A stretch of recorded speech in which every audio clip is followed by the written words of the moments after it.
Welcome back students. अब हम देखेंगे अन्य भाषाएं। संसार में हजारों भाषाएं हैं और हमारे भारत देश में भी अनेकों भाषाएं प्रयोग होती हैं, जैसे हिंदी, पंजाबी, बांग्ला, तेलुगु, तमिल, गुजराती आदि। हिंदी भारत में सबसे अधिक बोली जाने वाली भाषा है और हिंदी हमारे देश की राष्ट्रभाषा भी है। और अंग्रेजी अंतर्राष्ट्रीय भाषा है। अंतर्राष्ट्रीय मीन्स विभिन्न देशों में बोले जाने वाली भाषा। अब हम लिपि का अध्ययन करेंगे। लिपि क्या है?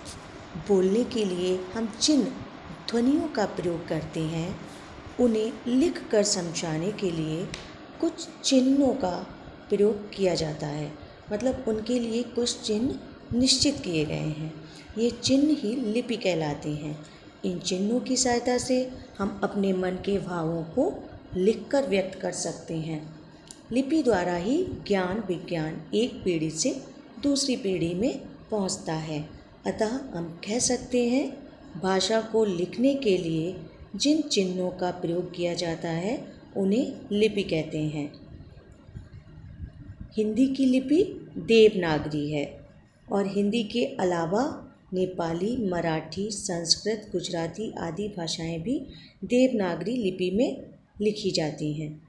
इसी प्रकार अंग्रेजी भाषा की लिपि रोमन, पंजाबी की गुरमुखी और उर्दू भाषा की लिपि का नाम फारसी है।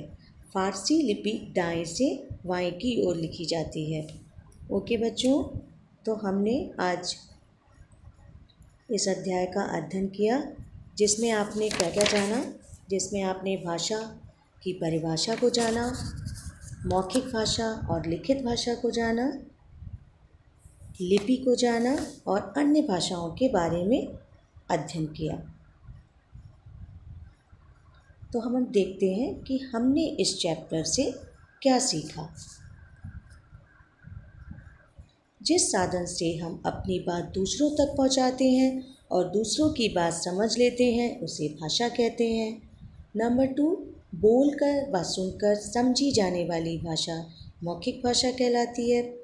लिखकर व पढ़कर समझी जाने वाली भाषा लिखित भाषा कहलाती है। कभी कभी इशारों से भी अपनी बातें दूसरों को समझाई जा सकती हैं, परंतु इसे भाषा नहीं कहा जा सकता। भाषा को लिखने के लिए जिन चिन्हों का प्रयोग किया जाता है उसे हम लिपि कहते हैं। बच्चों, आप लोग ये चैप्टर फिर से रीड करेंगे और समझेंगे। अगली वीडियो में मैं आगे की एक्सरसाइजेस के बारे में बताऊंगी। धन्यवाद।